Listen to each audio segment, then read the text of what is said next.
All right, I have a video. I'm going to go over the Unit 5 multiple choice quiz. I highly recommend, if you're watching this and haven't done the quiz, that you stop the video, do the quiz, and then watch. Don't take it like a test and then go over it. Don't just watch me do it, or certainly don't fill it in as we go, but you need to try these problems by yourself first. All right, so here we go. I toss a penny and observe whether it lands heads or tails up. Suppose the penny is fair, i.e. that the probability is 1/2 that it probably gets heads and 1/2 is tails. This means that, okay, every occurrence of heads or tails must be balanced by a tail and 2 of the next 3 tosses. I don't even know what that's, no, that is not it. I flip a coin 10 times, it would be almost impossible to get 7 heads and 3 tails. Now, maybe we could put a maybe by that one. Almost impossible is really too strong. It certainly wouldn't expect that, but maybe that will be the best answer, maybe not, maybe not. Okay, if I flip a coin many, many times, I'm already feeling this one. That's our interpretation of a probability. The proportion of heads will be approximately 1/2, and the proportion tends to get closer to 1/2 as the number of tosses increases. Boom, that's got to be it. Regardless of the number of flips, half the heads will be half heads and half tails. What if it's odd? That doesn't even make sense at all. And then all the above. So B, maybe. C is just nailing it, and then the other 2 are a no-go, so got to be C. When coins are tossed, the probability of getting 2 heads is 25%. This means, so think of it as a dime and a penny, and I flip both of them, and I get 2 heads. So every 100 tosses exactly, 25 will have 2 heads. That exactly part is going to make that one a no-go. The odds of 2 heads are 4 to 1. Yeah, that one's kind of a maybe. In the long run, the average number of heads when 2 coin toss is 0.25. That one sounds pretty good, but I don't think that's it either. In the long run, 2 heads will occur 25% of all tosses of 2 coins.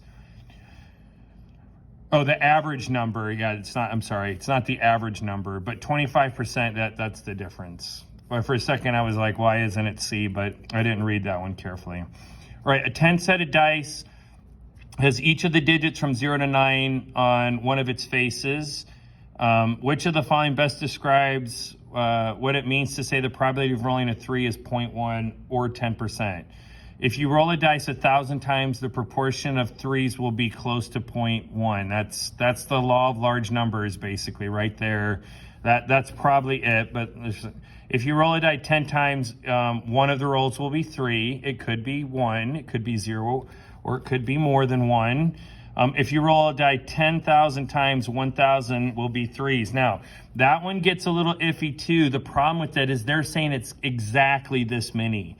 Now, that would be the expected amount, and the amount is going to be awfully doggone close to that, but I can't say that it would be 1,000, but that's a pretty tricky one. It'd be impossible to roll a die 25 times and not get any, give me a break.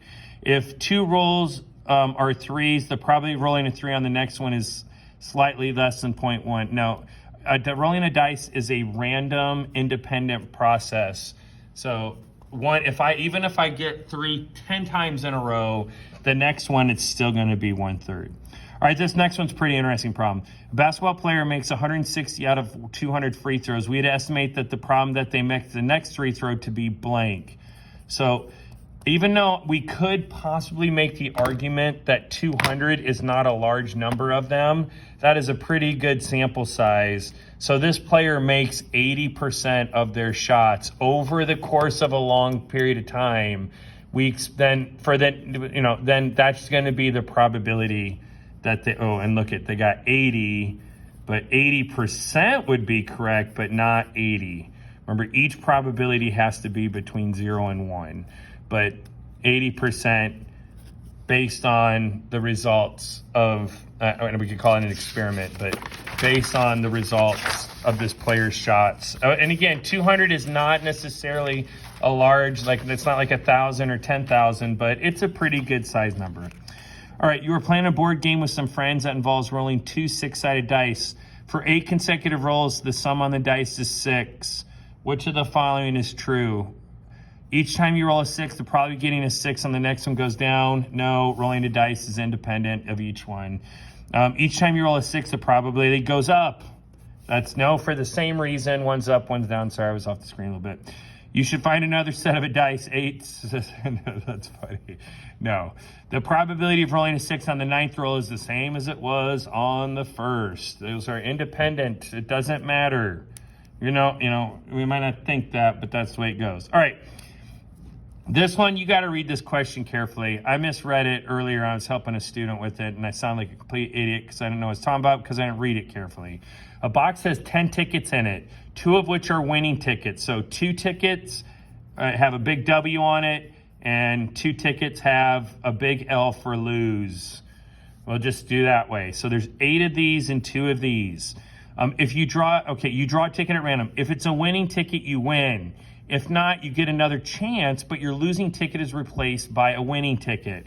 So if you pick one of these 8, they take that ticket, and instead of putting that back in the box, they put in another one with a W. So then, 7, you have 7 tickets that are losers. So the first one is 20%, the next one is 30%. All right, so which of the following is true? And again, notice we got that I business. Choose a number at random. Choose at random a 2-digit number. If the first digit is 0, 1, you win. That's 2 out of 10 digits. That's looking good. You win the first draw. If the digit is 2 through 9, but the second digit is 0, 1, or 2, 3 winners out of 10 total digits, then you win. So that one's good. 2 out of, on the first one, you have 2 out of 10. The second one, you have 3 out of 10. Choose at random a 1-digit number. If it is 0 or 1, you win. Good. If it is 2 through 9, you pick a second number. If that second number is, and again, then they give us different, but they give us 3 numbers. Out of 10, that one's good. So 1 and 2 are working, so these are all out. Then the question is, does 3 work? Choose at random 1-digit number. If it's 0 or 1, you win on the first draw. If it's 2, 3, 4, you win on the second draw. 5 through 9 is you lose. And that's a no-go on that one. Now, it gets a little confusing because you're like, wait, that's 2 out of 10, and then that one's 3 out of 10, but you're only looking at 1 digit. We need specifically for game number 1 to be 0.2 win it, and then we need a second draw to be 30%. And it's not 20% plus 30% because it doesn't work that way. If you win the first one, it's over and the second game never even happens. All right, you do not have this, as this one stands, you have a 50% chance of winning. And this is not a 50%. Even if you said these were independent of each other, and probably they are, I'm not even thinking about that, but you would multiply those numbers, not add them. So 3 is a no-go. Choice D. And just make sure you read that question carefully. Select 2 cards from a deck of 52 and observe the color of each, black or red. Which of the following is appropriate sample space for the different outcomes?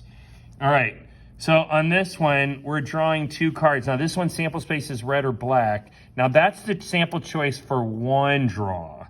Remember, the sample space is all possible outcomes. So this is an example of, if you know what sample space is, this is the easiest question on a multiple choice test.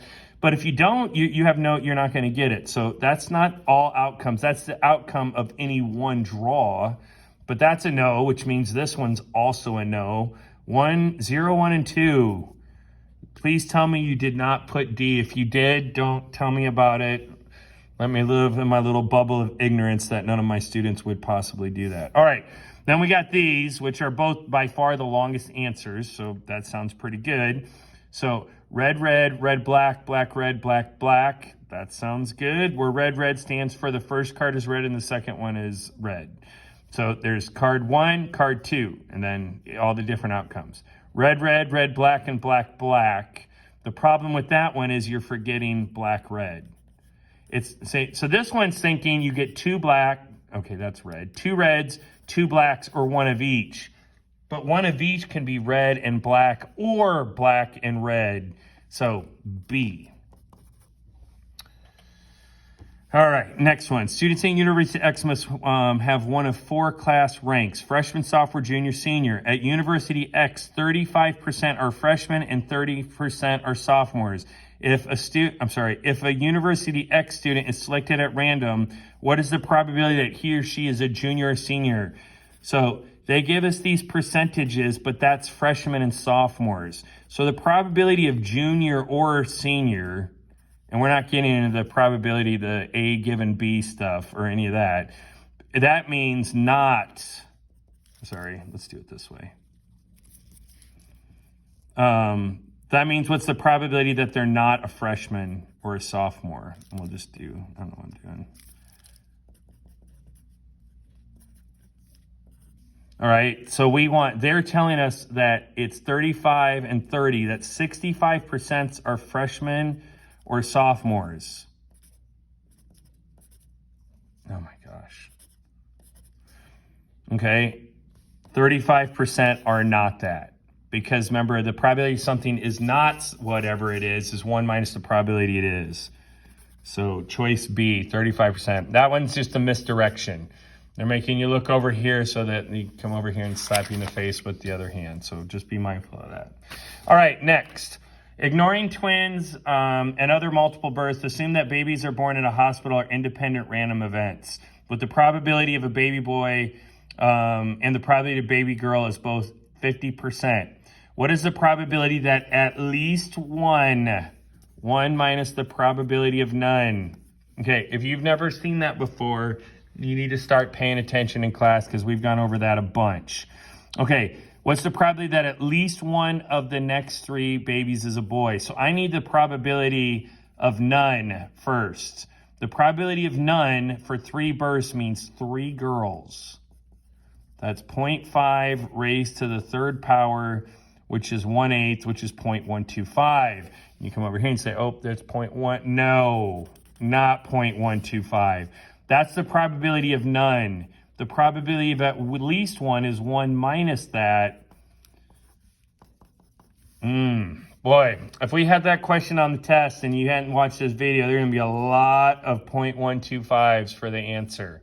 But shame on you if that's the case, because especially you should have watched the video. All right, the next one. Okay, now we purposely picked this one. I don't know if it'll be on your test or not. If it is, again, you'll be ready for it. This question is confusing. I will like to say this is kind of a mess. Like, this is really confusing, but we really don't even need to know that. It does say probability of F is the first one. So that's this one fails. The probability G is the second one fails. And then it says in here, to function properly, the system needs at least one of the components. So not none. So we're going to find the probability that neither of them worked, and then it's 1 minus that. Okay, and it says that they are independent of each other. So probability of A and B, because we need them both to fail, is probability of A times the probability of B, if independent, which they are. So the probability that the first one fails is 20%. The probability the second one fails is 0.03, not 0.3. I've had multiple students ask me about that as well. So the probability that they both fail is 0.006. What is the probability that it functions properly? Again, this is that they don't. We want the probability that it does. And I don't know why 0.006 is not one of the wrong answers. Shame and dishonor to the people who wrote this question. And I didn't go through and change the answer. Maybe shame and dishonor to me to not set that trap. But that's fine. But it's going to be 1 minus 0.006, 0.994. Choice E. All right. A happens with 30%. B happens 40%. And A and B are independent. So probability of A and B, before they even see if they're going to ask us that, is the product of those two numbers. Oh, look, there it is right there. So that one's correct. But if we notice, we also have all the above or none of the above. All right, so here we go. The probability of A is equal to 0.3. The probability of A given B is also 0.3. when these are independent of each other. So it says, is this true that probability of A given B is 0.3? Well, A is 0.3 and A and B are independent, so yes. So B is also correct. And then B given A is 0.4, just like B is. Because they are independent, all three of those are correct. But of course, all three of those correct, meaning that the answer choice is D. All right, and then one last one. We got a Venn diagram, but instead of two circles, they have squares overlapping to the corners. Excuse me, but it doesn't matter. It doesn't matter. Among the students at a large university who describe themselves as vegetarians, some eat fish and some eat eggs. Some eat some eat both fish and eggs, and some eat neither. Choose a vegetarian student at random and let E equal the probability that they eat eggs and F equal the probability that they eat fish. Which of the following demographic Venn diagrams has correctly shaded in the ones that do neither? So that's the outside. And that's this one right here, choice A. This one would be fish and eggs. This would be fish or eggs, but not both. Okay, so some people would do fish and not eggs. Some people do eggs and not fish, but I don't want to count the people that eat both. This would be fish, but not eggs. And this doesn't even make any sense. This is, and again, you can't say it's none of them because it would have to be the outside. Yikes. Hopefully nobody picked E. All right, I hope you found that helpful.